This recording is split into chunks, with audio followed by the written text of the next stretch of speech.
अस्सलाम वालेकुम, this is me Iqra Tahir. Welcome to new video. इसमें आज हम रिसेप्टर के बारे में स्पेसिफिकली बात करेंगे। रिसेप्टर इजी है, अगर हम नेमोनिक्स को समझ के चलेंगे तो रिसेप्टर बहुत इजी है। अच्छा, अब हम इफ़ेक्ट पढ़ेंगे एक एक ऑर्गन सिस्टम पे जा करना, ठीक है। अब आई की हमें थोड़ी सी फिजियोलॉजी समझनी पड़ेगी। पहले मैं आई पे चल रही हूँ, फिर जैसे नीचे हार्ट पे, ब्लड वेसल, फिर लंग्स, जैसे कि हमारी डिवीज़न है, एनाटॉमिक डिवीज़न है, मैं उस हिसाब से पढ़ाऊँगी। तो सबसे पहले हम आई की बात करते हैं। अब सिंपैथेटिक सिस्टम में आई है, आपके पीछे आपको याद होगा सिंपैथेटिक सिस्टम क्या था कि इमरजेंसी की कंडीशन थी, कोई चीज़ आपके पीछे लगी हुई थी और आप भाग रहे थे, ठीक है। तो अब आप भाग रहे हैं तो आपके लेंस को डायलेट होना ज़रूरी है, ताकि आइरिस को डायलेट होना ज़रूरी है, यानी लाइट ज़्यादा आ सके, आपके लाइट ज़्यादा फोकस हो सके। तो ये जो रेडियल मसल्स है ना, बेसिकली ये होते हैं रेडियल मसल, और ये जो गोल आपको दिख रहे हैं ये क्या होते हैं, सर्कुलर मसल। तो रेडियल मसल कॉन्ट्रैक्ट होंगे तो ये खुद ब खुद आपका क्या हो जाएगा, लेंस बड़ा हो जाएगा, माइड्रिएसिस हो जाएगी, डायलेशन ऑफ प्यूपिल, ठीक है। तो अब रेडियल मसल की हो गई कॉन्ट्रैक्शन। अच्छा, अब नेमोनिक्स मैंने क्या बनाया है, नेमोनिक्स ये बनाया है कि बॉडी में सारी जगह जो कॉन्ट्रैक्शन हो रही है, या स्टिमुलेशन कह लूँ या कॉन्ट्रैक्शन कह लूँ, बात एक ही है, वो अल्फ़ा 1 करा रहे हैं सारी जगह, सिवाय 3 जगहों के, हार्ट है, रेनिन है और लीवर है। 3 जगहों के अलावा बॉडी में जहाँ जहाँ कॉन्ट्रैक्शन होगी वो अल्फ़ा 1 कराएंगे, और जहाँ जहाँ इनहिबिशन होगी वो कौन कराएंगे, बीटा 2 कराएंगे, सिवाय 2 जगह के, अल्फ़ा GIT की वॉल और GIT की सिक्रीशन, ठीक है।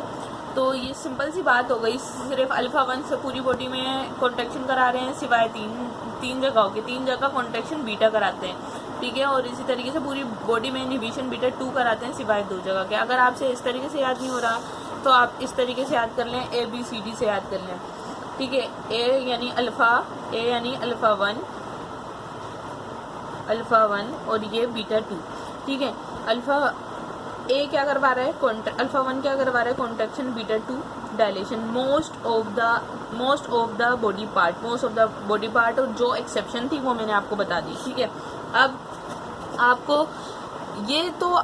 लॉजिकली बात करनी है कि क्या हो रहा है, लॉजिकली बात करनी है क्या हो रहा है। अब देखें, अब मैंने आपको बताया ना, डायलेट होना है, तो रेडियल मसल क्या होंगे, कॉन्ट्रैक्ट होंगे। हमारे रेडियल मसल कॉन्ट्रैक्ट होंगे तो आइरिस में क्या हो जाएगा, माइड्रिएसिस हो जाएगी, डायलेशन हो जाएगी पीपल की, ताकि रोशनी ज़्यादा आ सके। तो अब आप क्या लिखेंगे, रेडियल मसल कॉन्ट्रैक्ट, और आपको मैं ये वाली बात पहले ही बता चुकी हूँ कि अल्फ़ा 1 कॉन्ट्रैक्शन करवाता है, ठीक है। अच्छा, एक थोड़े से ना इस तरफ भी आ जाए, सीलियरी मसल्स क्या होते हैं, ये देखिए, ये समझ लें आप, इजी इस तरीके से कर लें कि ये क्या है, ये है रोप लाइक स्ट्रक्चर है। आपने देखा होगा जब गुस्से में होता है कोई बंदा तो आंखें बाहर आ रही होती है उसकी, तो ये जो है ना, ये आंखें बाहर आनी है, तो इस रस्सी को ढीला होना लाजमी है, सीलियरी मसल्स को ढीला होना लाजमी है, रिलैक्स होना लाजमी है।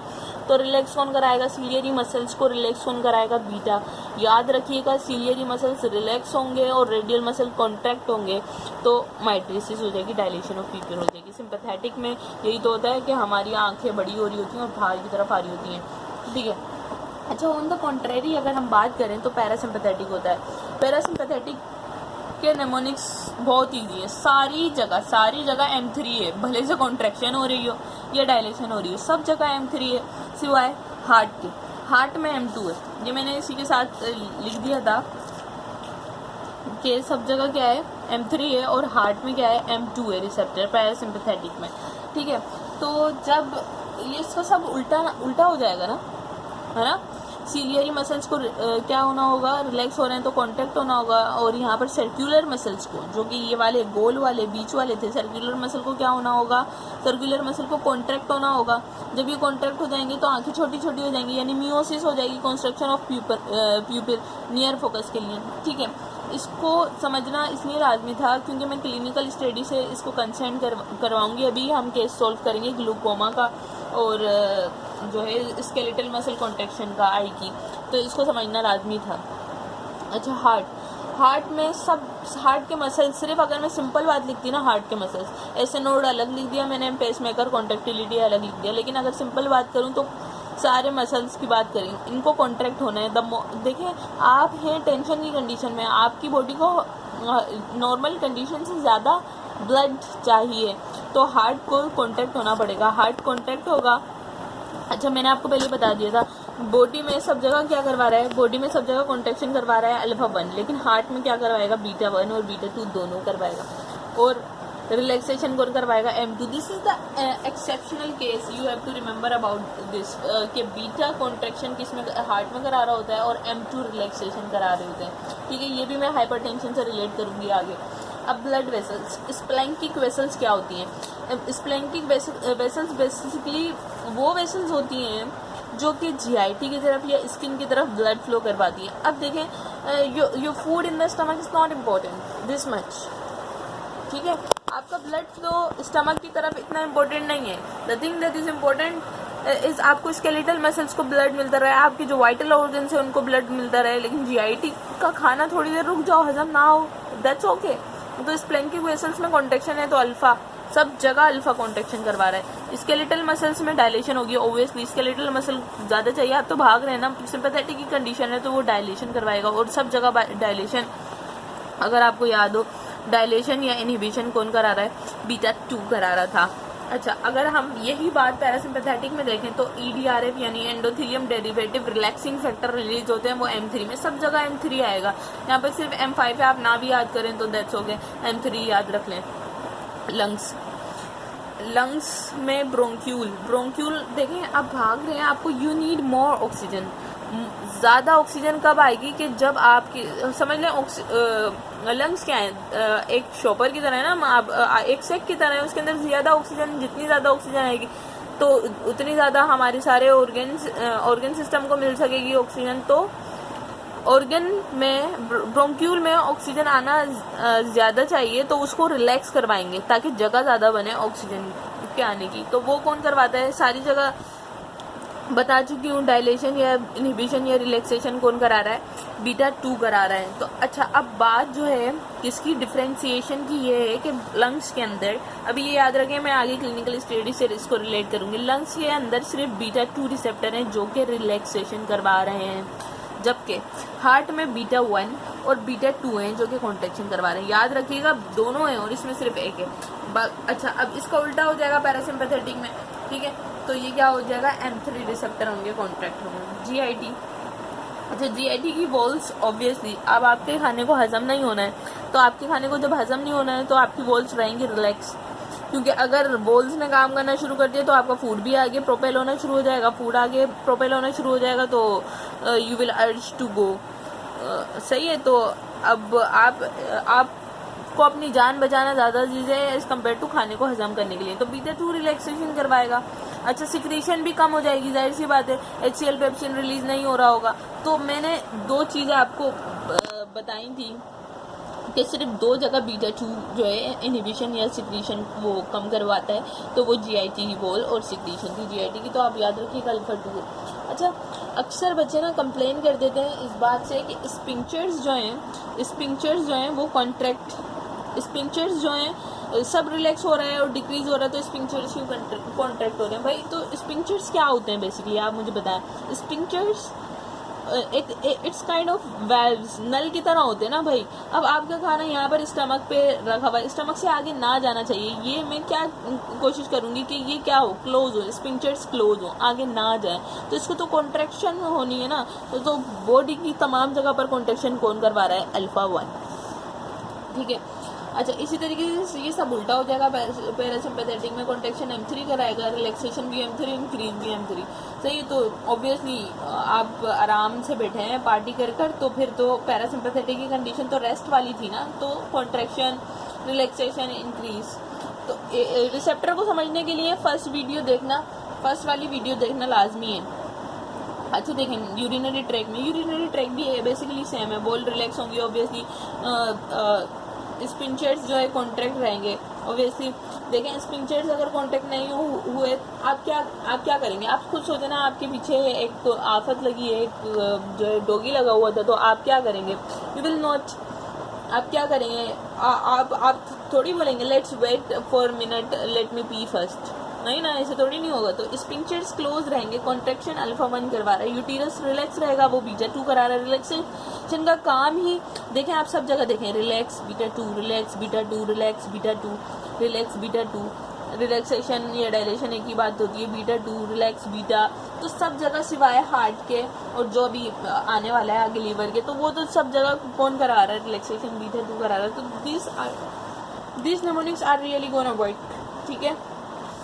अच्छा, अगर सीमन की देखें तो एक्सरसाइज के बाद यूजुअली इजेक्यूलेशन है, और अगर हम पैरासिम्पैथेटिक में देखें तो इरेक्शन है। तो इसी का सब कुछ उल्टा हो जाएगा ना भाई। वॉल क्या होंगी, कॉन्ट्रैक्ट्स होंगी, हमारा खाना हजम होगा, हमारे स्पिंचर्स खुलेंगे ताकि हम आराम से जो है जा सके, और कॉन्ट्रैक्शन, ठीक है, कॉन्ट्रैक्शन होगी यूटीरस वगैरह की भी। अच्छा, अब स्किन पाइलोमोटर सप्लाई भी रुक जाएगी, ठीक है, पाइलोमोटर सप्लाई भी रुक जाएगी स्किन की तरफ, तो अल्फा करवाएगी। स्ट्रेस के जो भी कंडीशन होगी वो इंक्रीज होगी। सिंपैथेटिक चल रहा है ना, ये वाला तो हमारा सिंपैथेटिक है, ये वाला तो हमारा पूरा सिंपैथेटिक चल रहा है ना, ये सिंपैथेटिक चल रहा है। तो ये स्ट्रेस की कंडीशन में जो स्ट्रेस जो होते हैं रिलीजिंग, वो इंक्रीज होंगे। अच्छा, अब मेटाबॉलिक फंक्शन बेसिकली लीवर से है, तो आप इसको एल से याद, एक्सेप्शन एल से याद रखें या लीवर से याद रखें, ठीक है। अच्छा, अब आपको बहुत ज़्यादा क्या चाहिए, बहुत ज़्यादा आपको ग्लूकोज चाहिए। अगर ग्लूकोज आपकी बॉडी में कम हो गया तो आप तो वहीं हाइपोग्लाइसीमिया हो जाएगा, वहीं भागना तो दूर की बात, आप तो वहीं गिर जाएंगे। तो ग्लूकोज ज़्यादा से ज़्यादा बनना है स्ट्रेस की कंडीशन में, तो बीटा 2 करवाएगा, ठीक है। और ग्लाइकोजिनोलाइसिस, ग्लाइकोजिन टूटेगा तो ग्लूकोज बनेगा ना। Glycogen is a store food of animal यानी ह्यूमन बीइंग भी आ गए इसमें ना, ठीक है। और starch is the store food of plant, तो ग्लाइकोजन टूटेगा तो ग्लूकोज बनेगा ना, तो इसमें भी बीटा 2 है। और लिपोलाइसिस में भी बीटा 3 है, रेनिन में भी बीटा 1 है। This is the exception that I have already mention है कि बीटा 1 रेनिन में सब जगह अल्फा 1 कॉन्ट्रैक्शन करा रहा है, लेकिन हार्ट में बीटा 1 बीटा 2 करा रहा है, रेनिन जो है बीटा 1 करा रहा है, और लिपोलाइसिस या लीवर में बीटा 1 और बीटा 2 बोल रहे हैं, सही है। तो यहाँ पर आपके रिसेप्टर कंप्लीट। सो ट्रिक ये है कि आप एक दफ़ा ये नेमोनिक्स याद कर लें। नेमोनिक्स याद करने के बाद आप क्या करें कि आप देखें क्या फंक्शन हो रहा है, और अगर अब आपको पता चल गया कि अब आपने भाग रहे हैं, भागने से आपके हार्ट कॉन्टैक्ट हो रहे हैं, तो हार्ट तो एक्सेप्शन थी, बीटा 1 और बीटा 2 आएगा। इस तरीके से याद रखना है। अच्छा, अब मैं थोड़ा ना इसको क्लिनिकल इम्पोर्टेंस की तरफ लेके जाती हूँ, ठीक है। अब हम जो है इसको क्लिनिकल उससे बढ़ते हैं। देखें, आई में ग्लूकोमा की कंडीशन पता है ना आपको, इंट्राओक्यूलर प्रेशर ज़्यादा होता है, उसमें हम कोलिनोमिमेटिक या बीटा ब्लॉकर देते हैं। लेट्स सी क्यों देते हैं। देखें, सीलियरी मसल्स मैंने आपको बताया था, ये सीलियरी मसल्स ये रस्सी नुमा मसल्स होते हैं, ठीक है। अच्छा, सिंपैथेटिक में वो पैरासिम्पैथेटिक में क्या होते हैं, ये बहुत कॉन्ट्रैक्ट होते हैं। कॉन्ट्रैक्ट मतलब खिंच जाना, ये खिंच गए। पैरासिम्पैथेटिक में ये खिंच गए, क्यों, ये डायलेशन तो नहीं होगी, डायलेशन तो नहीं हो रही ना पैरासिम्पैथेटिक में, आंखें बाहर नहीं आ रही ना, रेस्ट एंड डाइजेस्टिव है, ये जो है अंदर जाएंगे, ठीक है। आंखें बाहर नहीं निकलती पैरासिम्पैथेटिक में, तो ये कॉन्ट्रैक्शन है। अब ये कॉन्ट्रैक्शन होने की वजह से क्या होता है, इसके ऊपर प्रेशर पड़ता है। यहाँ पर होते हैं पोर के ऊपर प्रेशर पड़ता है तो पोर खुल जाते हैं, पोर ओपन। ये तो अभी खैर मार्कर से बन गया तो क्लोज हो गया है, लेकिन पोर खुल जाते हैं, पोर ओपन हो जाते हैं। तो फिर यहाँ पर जितना भी ड्रेनेज होता है, एक्वस ड्रेनेज होता है, वो किस में ड्रेन आउट हो जाता है, स्क्लेम कैनाल में ड्रेन आउट हो जाता है। तो इससे क्या होता है, हमारा इंट्राओक्यूलर प्रेशर जब ड्रेनेज हो जाएगी, एक्वस डिस्चार्ज ड्रेन आउट हो जाएगा स्क्लेम में, तो हमारा इंट्राओक्यूलर प्रेशर क्या हो जाएगा, कम हो जाएगा, प्रेशर डिक्रीज हो जाएगा। तो प्रेशर डिक्रीज हो जाएगा तो ग्लूकोमा की कंडीशन ट्रीट हो जाएगी। तो ट्रीट करने के लिए हम कौन सी ड्रग देते हैं, जो कोलिनोमिमेटिक हो, यानी जो कि क्या करवा रही हो, जो कि कॉन्ट्रैक्शन करवा रही हूँ सिलियरी मसल्स की, कोलिनोमिमेटिक, या मैं बोलूँ कॉन्ट्रैक्शन करवा रही हूँ, कॉन्ट्रैक्शन किसकी, सिलियरी मसल्स की। तो ये बात जो है ना समझने की है। अच्छा, या तो फिर इसका उल्टा दे दो, बीटा ब्लॉकर जो कि रिलैक्सेशन करा रहे थे, आपको याद है ना, बीटा क्या करा रहे थे, बीटा रिलैक्सेशन करवा रहे थे। तो आप या तो बीटा ब्लॉकर दे दें, तो या तो कोलिनोमिमेटिक दे दें या बीटा ब्लॉकर दे दें, तो ग्लूकोमा ट्रीट हो जाएगा। तो कुछ मुझे जो है कुछ कैंडिडेट्स ने मुझे बोला था कि effect of acetyl choline on I भी बता दिएगा। तो this is basically effect of acetyl choline on I, कि आप क्या करें, आप कोलिन यानी एसिटाइल कोलिन जब रिलीज़ होगा, कोलिन का मतलब एसिटाइल कोलिन यहाँ से रिलीज़ हो रहा है, तो जब एसिटाइल कोलिन रिलीज़ होगा तो ग्लूकोमा की कंडीशन ट्रीट हो जाएगी। इस वजह क्योंकि जो हमारे सीलियरी मसल्स हैं वो कॉन्ट्रैक्ट हो रहे होंगे, और कॉन्ट्रैक्ट होने की वजह से जितना भी हमारा एक्वस ड्रेनेज है स्क्लेम कैनाल में चले जाएगा और प्रेशर रिड्यूस हो जाएगा। ठीक है। अच्छा, एक और कंडीशन, बोट्यूलिनम टॉक्सिन्स। बोट्यूलिनम ये भी effect of acetyl choline on I का सेकंड केस में बताती हूँ। बोट्यूलिनम टॉक्सिन, देखिए स्केलेटल मसल में अगर आपको याद हो, स्केलेटल मसल में भी एसिटाइल कोलिन रिलीज़ हो रहा था। आप पिछली वाली वीडियो पढ़ लीजिएगा, मैं थोड़ा सा पिछली वीडियो का वो बताती हूँ कि एसिटाइल कोलिन में भी एसिटाइल कोलिन ये देखें स्केलेटल मसल है, स्केलेटल मसल में भी एसिटाइल कोलिन रिलीज़ हो रहा था एंड में। तो अब आई में ऐसा हो रहा है कि स्केलेटल मसल की इनवॉलेंट्री मूवमेंट हो रही है, बहुत बार एसिटाइल कोलिन ज़्यादा रिलीज़ हो रहा है। तो अब हम क्या देंगे, हम उसे देंगे बोट्यूलिनम टॉक्सिन्स। और अगर आपको बोट्यूलिनम टॉक्सिन्स का फंक्शन याद हो, कि बोट्यूलिनम टॉक्सिन का फंक्शन याद हो, तो ये क्या कर रहे थे, स्नैप और VMP जो फ्यूजन प्रोटीन थे उनकी फ्यूजन नहीं होने दे रहे थे। ठीक है, ना फ्यूजन होगी, ना एसिटाइल कोलिन बाहर निकलेगा, ना हमारे पास इफेक्ट आ जाएगा। तो वापस आ जाते हैं हम इस पर। ठीक है, अब होपफुली समझ में आ गया होगा कि ग्लूकोमा को ट्रीट करने के लिए हम एसिटाइल कोलिन इम्पोर्टेंट होता है। और अगर हमारी स्केलेटल मसल यानी आई लिड, स्केलेटल मसल क्या है, आई में आई लिड हो गई। ठीक है, आई लिड की इनवॉलेंट्री मूवमेंट ज़्यादा हो रही है तो हम एसिटाइल कोलिन को ब्लॉक करवाते हैं, ब्लॉक एसिटाइल कोलिन। ठीक है, आई लिड अगर ऐसी हो रही है, हमारी कॉन्ट्रैक्शन ऑफ आई ज़्यादा हो रही है स्केलेटल मसल की, तो हम क्या करवाते हैं, ब्लॉक करवाते हैं। आईलिड अभी जो है मैं हाइपरटेंशन का बता दूं, उसके बाद एक केस भी सोल्व करेंगे। ठीक है, अच्छा देखें हार्ट में, अच्छा देखें हार्ट हाइपरटेंशन का पेशेंट है, सही है। अब उसको एस्थमा भी है, वैसे तो हम बीटा ब्लॉकर दे रहे होते हैं हाइपरटेंशन के पेशेंट को। ठीक है, बीटा ब्लॉकर दे रहे होते हैं, आपको बताया ना ज़्यादा हार्ट की मूवमेंट हो रही है और हार्ट की ज़्यादा मूवमेंट को कम कराने के लिए बीटा ब्लॉकर दिए जाते हैं। लेकिन अगर मैंने क्या बात आपको बताई थी, आप याद करें, मैंने बोला था ये वाली बात नोट रखिएगा कि यहाँ पर सिर्फ बीटा 2 है और यहाँ पर बीटा 1, हार्ट में बीटा 1 और बीटा 2 दोनों है। तो अगर एस्थमा का पेशेंट है तो भाई आप सोचें, अगर बीटा ब्लॉकर दे दी तो वो उसके तो लंग्स की कॉन्ट्रैक्शन होकर ही वो मर जाएगा। तो नॉन सेलेक्टिव बीटा ब्लॉकर जो होते हैं ना, वो कॉन्ट्रा इंडिकेटेड होते हैं एस्थमा के पेशेंट में। ये बहुत फ्रीक्वेंटली आस्क्ड क्वेश्चन है, मैंने अक्सर इसकी MCQs देखी हैं। तो non selective beta blocker Contra indicated होते हैं एस्थमा के पेशेंट में। तो भाई हाइपरटेंशन को तो ट्रीट करना है, अगर ऐसा बंदा है जिसको हाइपरटेंशन भी है और एस्थमा भी है तो क्या करें, तो हम सिर्फ बीटा 1 सेलेक्टिव बीटा 1 ब्लॉकर देते हैं, सेलेक्टिव बीटा 1 ब्लॉकर देते हैं। वो कौन कौन सी है, मीटोप्रोलोल, एटिनोलोल। तो ये क्या होती है, ड्रग ऑफ चॉइस होती हैं। Drug of choice for the patient of asthma are metoprolol और एटिनोलोल। तो इसको भी ज़रा बात जहन में रखिएगा। तो हमने बड़ा स्मार्टली काम किया कि बीटा 1 और बीटा 2 दोनों पे इफेक्ट आ रहा था, तो हमने क्या करा, बीटा 2 को स्किप ही कर दिया, क्योंकि बीटा 2 सिर्फ देखें ना, ये भी एक अल्लाह ताला की नेमत है कि बीटा 1 नहीं मौजूद हमारे ब्रोंक्यूल्स में, वरना हम क्या ड्रग देते, फिर तो हम दूसरी ड्रग क्लास ऑफ ड्रग पे जाते हैं। ठीक है, तो हम क्या दे रहे हैं, सिर्फ और सिर्फ बीटा 1 प्रीफर करते हैं। अब एक केस सोल्व करते हैं, आई के अकॉर्डिंग एक केस सोल्व करते हैं। अच्छा देखें केस क्या है, आई के रिलेटेड है। ये 56 एक ओल्ड वुमेन है जो कि आई सेंटर को लाई जाती है, वो कंप्लेन कर रही है कि उसे नज़र नहीं आता और उसकी वजह से उसका ड्राइविंग लाइसेंस भी छीन लिया गया है। अच्छा, जब एग्जामिनेशन होती है तो वो ये बात रिवील होती है कि इनवॉलेंट्री मूवमेंट हो रही है उसकी आई के स्केलेटल मसल की यानी आईलिड की। कैसे पता चला, उसने बोला जब मैं अपनी when she holds her eyelids open, जब वो अपनी हाथों से विद हर फिंगर्स, अपनी उंगलियों से जब आईलिड को ओपन रखती है तो उसे सही नज़र आता है।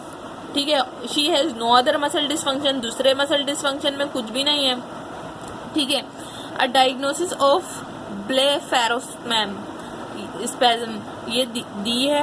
ये क्या है, बेसिकली बोट्यूलिनम टॉक्सिन है, इंजेक्शन है, जो कि इंजेक्शन दिया गया है आईवी की सूरत में। ठीक है, अब कुछ दिनों बाद 2 days later she reports by telephone के उसका विजन जो है बिल्कुल सही हो गया है।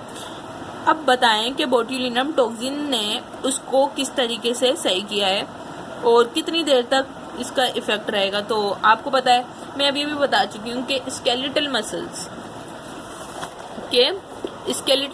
क्या हो रहे हैं। स्केलेटल मसल्स आईलिड की इनवॉलेंट्री मूवमेंट हो रही होती है, तो क्या करते हैं हम एसिटाइल कोलिन को ब्लॉक करवाते हैं। और एसिटाइल कोलिन को ब्लॉक करवाने के लिए क्या यूज हो रहा होता है, बोtulinum टॉक्सिन्स यूज हो रहा होता है, जो कि फ्यूजन को रोकता है स्नैप और VAMP की। और इसकी जो है इसका ड्यूरेशन ऑफ एक्शन क्या है, इसका ड्यूरेशन ऑफ एक्शन है 3 मंथ्स, 3 महीने तक रह सकता है। तो ये इसका आंसर हो गया।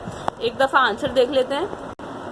ये देखें, ये बेसिकली बोtulinum टॉक्सिन है और इसको दिया गया है क्योंकि ये ब्लॉक करती है रिलीज ऑफ एसिटाइल कोलिन को ब्लॉक करती है बोtulinum टॉक्सिन्स। और किसकी वजह से, वेसिकल एसोसिएटेड मेम्ब्रेन प्रोटीन है उसकी वजह से। और बोtulinum टॉक्सिन का ड्यूरेशन जो है 1 to 3 मंथ रहता है। तो आप जो है उसे फॉलोअप रखवा लेंगे 1-1.5 महीने बाद का, ठीक है। होपफुली आपको ये समझ में आ गया होगा। अब हम नेक्स्ट में हम कोलिनोमिमेटिक ड्रग्स पढ़ेंगे और कुछ मैं नेमोनिक्स भी बनाकर भेजूंगी।